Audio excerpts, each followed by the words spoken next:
Thank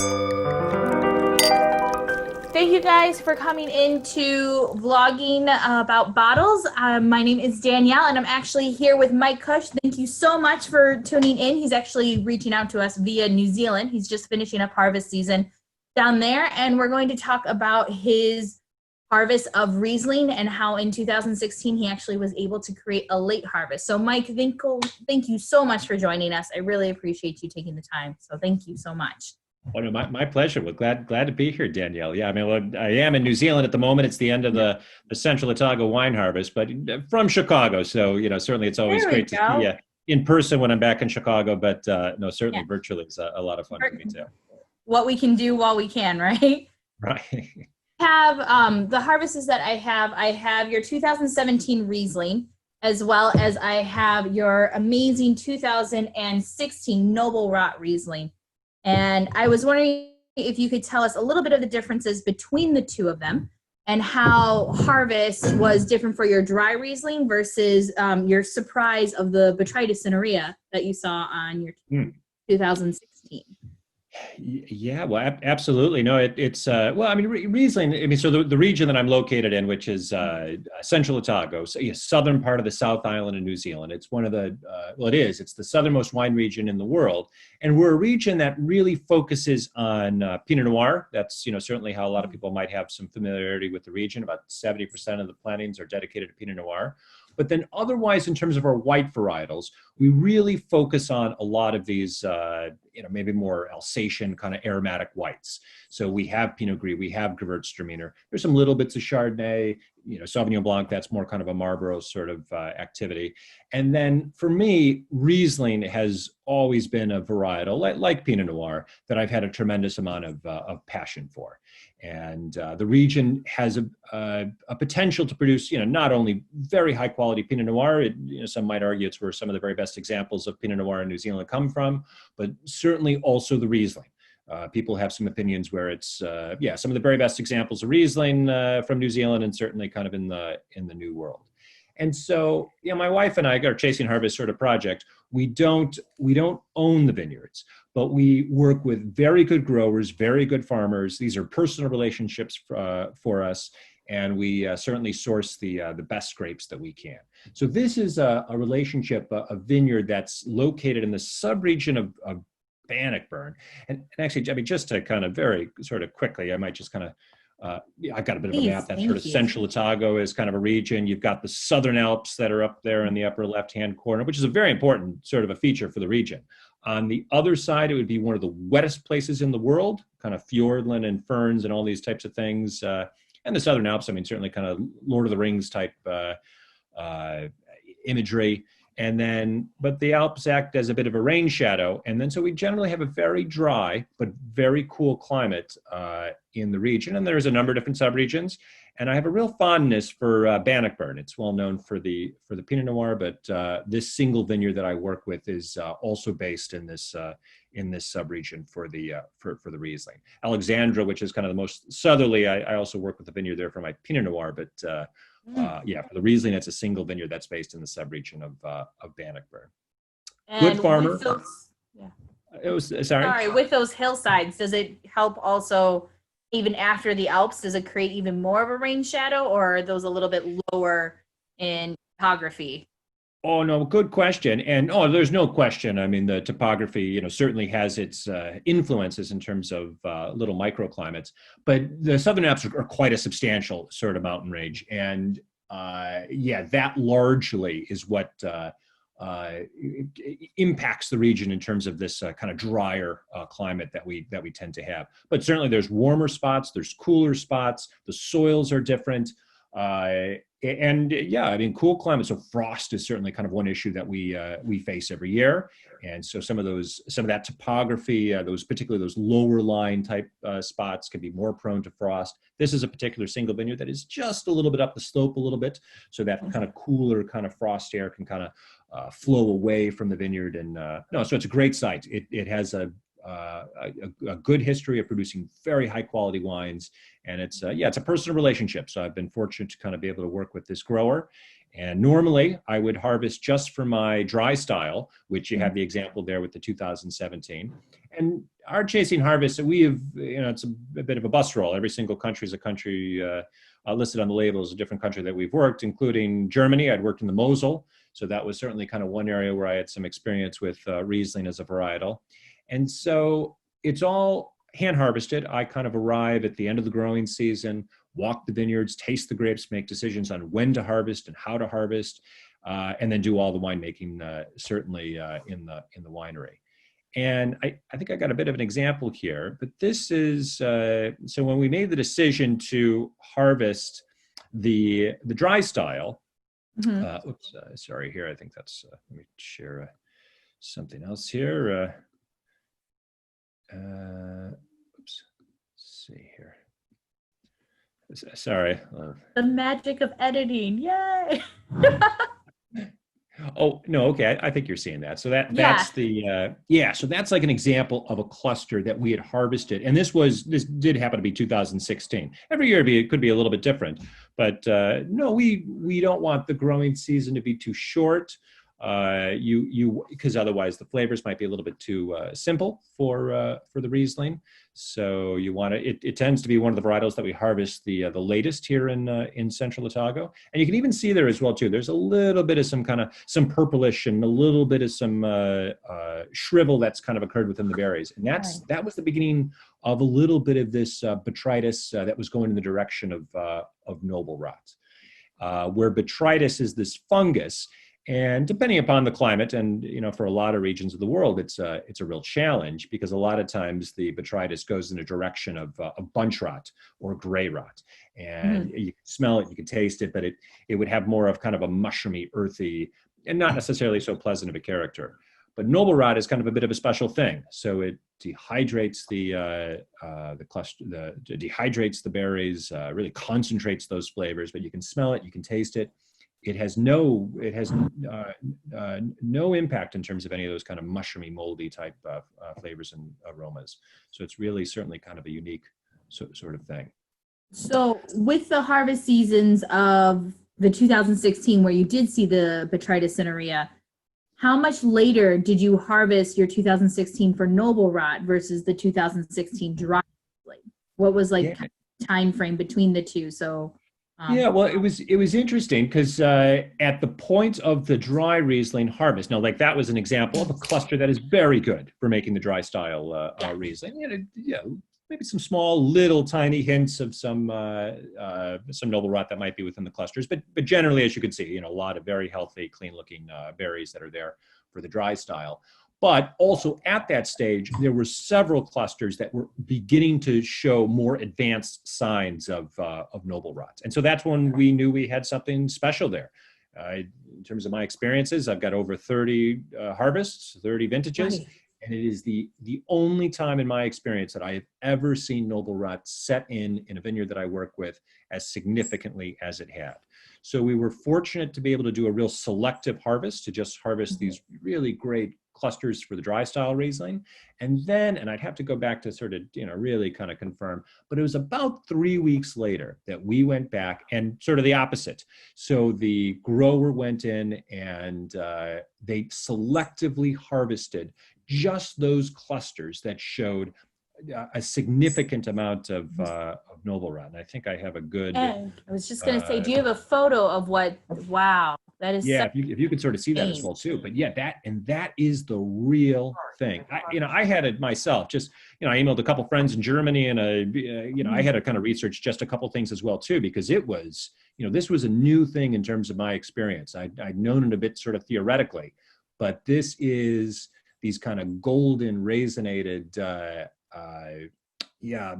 berries was, just a beautiful thing to kind of behold. And when we had pressed it, so it's all kind of hand harvested. Sure, we might do a little bit of additional kind of selection when we receive the grapes. I do some skin contact, and I did it both on the noble rot as well as I did on the dry style. And there's some aromatic precursors as well as some structure. For the noble rot, maybe just to even ensure some of the extraction of the sugars as well. And my concern was maybe I wasn't going to have such a great sort of extraction rate. And I think I even have a bit of a, let me let me see here. Now, when you press those clusters, do you keep the berries that don't see the botrytis, or do you hand remove those berries that don't? Yeah, no, that's a great question. It was more of a case of selection in the vineyard, which also would have Okay. some traditions, obviously, in other parts of the world that would also do these styles of wines. Mhm. So I had, very specific instructions. My days are mainly, I go to the vineyard often, and I may be at the vineyard at the very beginning of the picking, but then I've got other things I have to do kind of at the winery. But a good grower with his picking team, which were well instructed, just to harvest those clusters that had a large percentage, either kind of completely or, as you saw with that one cluster, that's an overwhelming percentage of noble rot. That was huge. And like just the colors are so different from Yeah. like to that beautiful golden color too. Yeah, and this was sort of an example of the juice when I had pressed it. This is the noble rot sort of example. And just to give a little bit of indication of the change of sweetness, the drier style that I do, we use bricks. I mean, you can use some different things in different parts of the world. We use bricks. The drier style we harvest right around kind of almost 21 bricks. The noble rot, when I did the, after we sort of pressed it, it was at 40 bricks. And then, certainly compared to the Trockenbeerenauslese in Germany, that is very much in that sort of expectation. And it was the flavors and the aromas of the juice as well, too. A complexity in the juice that, most, wine certainly gets, quite a lot, from the fermentation, the fermentation aromas and the precursors that are there in the juice. Juice isn't necessarily always so aromatic. But the juice itself, just dried apricots and honey, and it was just. Yeah, I was going to say the honeycomb and the blossom, like almost orange blossoms, is just, it's so highly aromatic for a late harvest. And I've had the pleasure of tasting it before, and it's just well balanced. It's not overly sweet. There is the acidity, and that's the beauty of Riesling, is that when you make it and you make it right, you have a balance of sweetness and acidity that harmonize. And I think you did a beautiful job. I geeked out when I had it to the point I bought it. Well, thanks on that. No, and your point is, because the Riesling is a great varietal for it, because as you said, the amount of acidity, the pH was still very elevated, which, really works as kind of a balancing sort of factor for the sweetness. And typically my dry style, and some things aren't necessarily so different. I'm a very minimal interventionist winemaker. That's certainly kind of my approach. I like to use these older barrels, not necessarily for any kind of oakiness, but just sort of the vessel, the fermentation kinetics, ultimately a little bit kind of aging on the lees as well. My dry style Riesling is a fairly dry style. I leave just a couple grams. It's around 4 grams per liter residual sugar to kind of balance with the acidity. And then for the 10 times less sugar versus something. Yes, exactly. Yeah. But it still was kind of based on taste. I mean, you let that ferment, and you kind of, you assess it sort of daily, and you make that sort of determination. And when you think it's kind of reached that appropriate moment of balance to say, let's leave just a little bit of some sweetness. To kind of balance. So to give an idea, how many cases of the 2016 dry Riesling did you have versus the cases of the late harvest? Because there's so much love and attention that goes into a bottle, even a half bottle of a late harvest Riesling. I think that some people think that all Riesling is made at the same time, but with the botrytis cinerea, with that noble rot, you have to take that extra time, and it's like squishing raisins to get juice. So right. you remember the measurements of how many tons of grapes it took of the botrytis to make as many cases as you did? Or I know that's a random number to ask. Oh, no. But us winemakers, sure. I mean, we are mindful of this. There are there's winemaking questions to it. I'm not one necessarily to always extract out the last, drop of juice, because that's just like any, if you're doing it at home, making juice, that last little bit, those real hard pressings, that's a different sort of thing, maybe kind of compared to different cuts of juice. And so the pressing is a very important part. And so I am very mindful in terms of when I sort of stop the press. But in terms of the extraction rates, which is, we do think about that as winemakers, For example, for kind of a ton of grapes, and my apologies, but I think in metric, kind of working in New Zealand and Portugal, but we may get upwards of 680 liters per ton. And for the Noble Rot Riesling, it was maybe 490 liters per ton. So yeah, significantly Significant. reduced compared to the drier style. And if I remember correctly, you made less than 20 cases of Yeah. Harvest 2016, correct?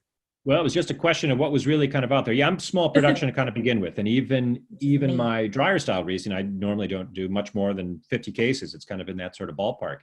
And that Noble Rot, yeah, I mean, just what was available, and it took some work to do the selection and kind of what we had, but it was a little bit of the grower, who he's a good friend of mine as well. Like I said, I've known him for a long time, but it was a bit of the arrangement because this was such a special thing. I did the winemaking on it.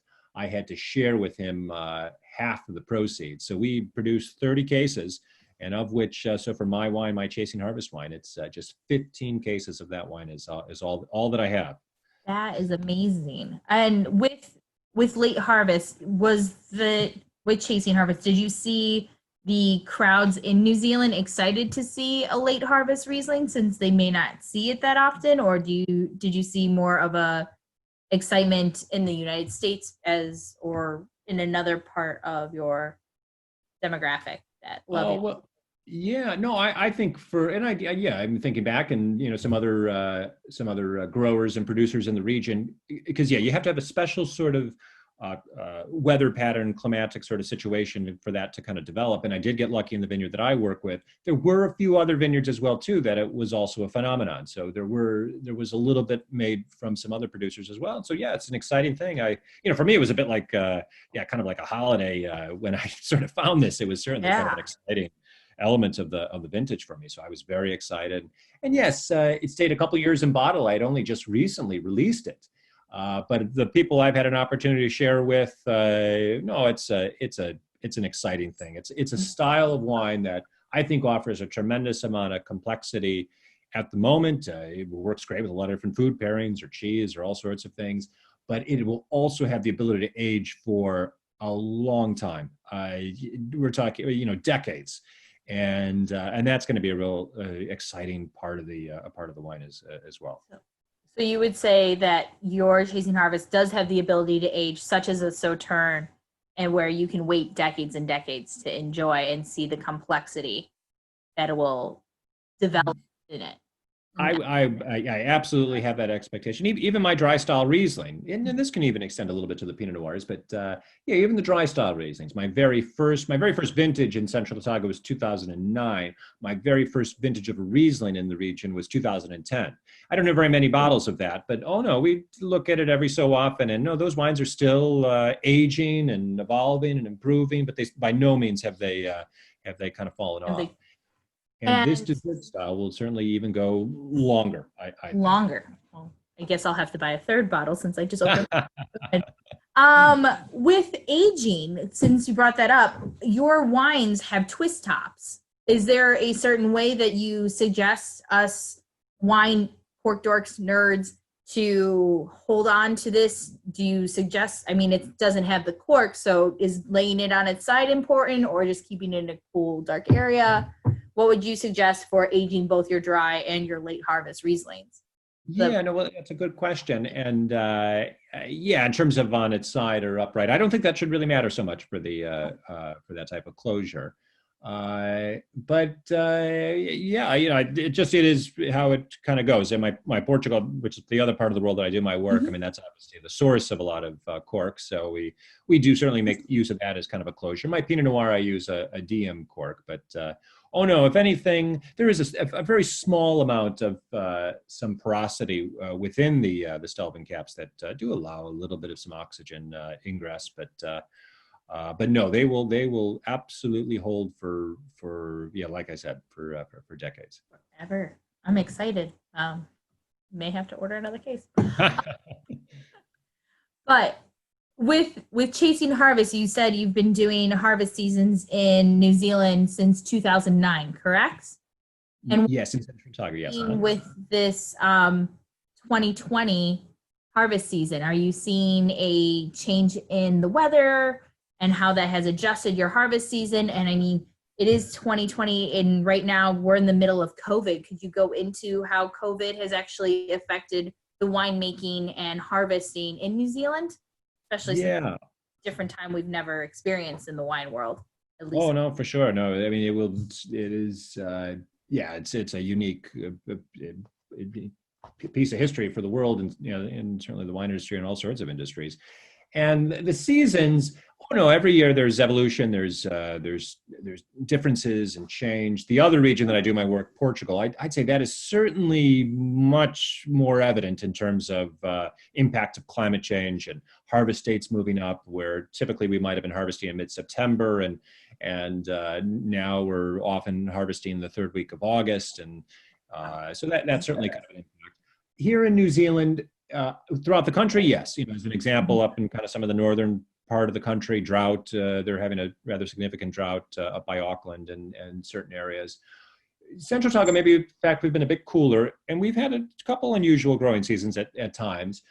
But otherwise, it hasn't been so dramatic of an impact compared to maybe some other corners. But no, there's no question. It certainly is one of the biggest issues that the whole industry, or lots of industries face in terms of climate change. And New Zealand has always taken try to be at the forefront in terms of sustainability, both in terms of our practices in the vineyard as well as in the winery. So we do take it very, very seriously.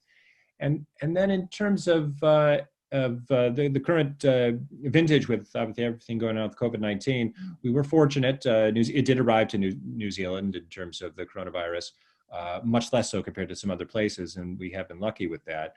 The country did go into lockdown. The New Zealand wine industry was allowed to operate. The bulk of our work does all happen in these kind of very short amount of weeks, but with a lot of restrictions in place. We had to certainly kind of maintain social distancing. PPE in terms of personal protective equipment, and lots of paperwork as well. But that was, it's something to be kind of commended. Showing that you took those extra steps to make sure. Yeah, no, we certainly did. And if that'll be a bit of an indication for kind of the fall in the Northern Hemisphere, we'll certainly kind of see. But thank you so much, Michael, for your time. I really appreciate it. Chasing Harvest, as I said, I've really enjoyed getting to know you and to get to know your wines, and you taking the time out of your harvest season down in New Zealand to speak with me and my viewers about your wonderful wines and how the two are so special and different, but enjoyable. And I'm excited. I didn't know that we could age them, so I'm excited to put some in my cellar and hide them away for a couple of years, see how they evolve. So thank you so much for your time. I really appreciate it. no, well, thank you, Danielle. Real pleasure. Great to see you. And no, real pleasure to be able to speak about one of my passions, which is Riesling. Awesome. Thank you so much, Michael. This is awesome.